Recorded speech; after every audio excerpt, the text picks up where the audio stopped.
জাল্লাই যার মন কান্দে উদ্ধার করি ভাত রান্দে। এরে মনা তোরা যার হিসে আজান দিস হে তো তোর সারি চলে গেছে। কিরবি মনা, কি করবি রে মনা? এখন বুঝ, এবার বুঝ কার ভিসে আজান দিস। যার ভিসে আজান দিস তখন হে তোর তুই চলে গেছো কই।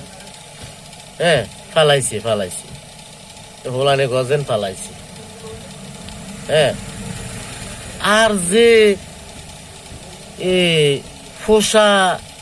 ফোসা কুত্তারা এখন যে আফসোস করতেছে আমরা কিছু করি নাই।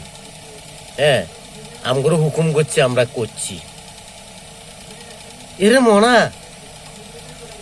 তোর মাথার ভিতরে আল্লাহ বিবেক দিছে না? তুই যে কলিজার টুকরা ফাঁকি, এই যে কলিজার টুকরা ফাঁকি ছোট মাসুম বাচ্চা গুলোর ওড়ার মতন গুলি করছস, তোর মাথার ভিতরে জ্ঞানী তো সেই সময়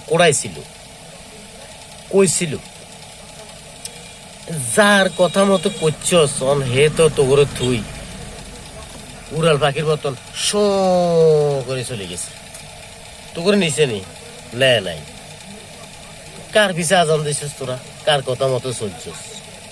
তখন কিরবি তোকে হুম যদি গরম ডিম ভরবো, ডিম রড মিস নাই এগিন লই বেলা রেডি থাক, এগুলো লন লাগবো। কারণ তোরা অপরাধ করছস। গরম ডিম আর গরম রড ইবা লই তুইব।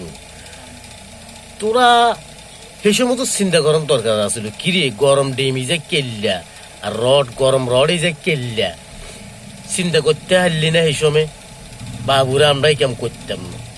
তোর কইছি তোরা ফুস করে মানে এমনি ফাঁকির মতন কলিজার টুকরা সন্তান গুলারে মারিয়া লাইছস। তোরা তো হাজার এই বিভিন্ন দলের নেতা কর্মীদেরকে গুলি গুলি মারছস।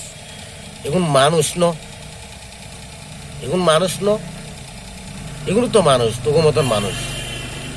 কিল্লে আফসোস করস, চোখের হানি এগিন কাল্লাই হালাস। এরে শতানের বাচ্চা গল এগিন কাল্লাই হালাস। তোরা সেই সময় বুঝবার দরকার আছিল না? হ্যাঁ, আফসোস করস কেন? আরে মনা, বুঝলি না এখন বুঝবা মনা, এখন বুঝবা। এখন হুম যদি গরম ডিম আর গরম রড দিব, এখন দিব এটা প্রস্তুত থাকো, এগিন লইবার বলে প্রস্তুত হয়ে থাকো, রেডি। ধন্যবাদ।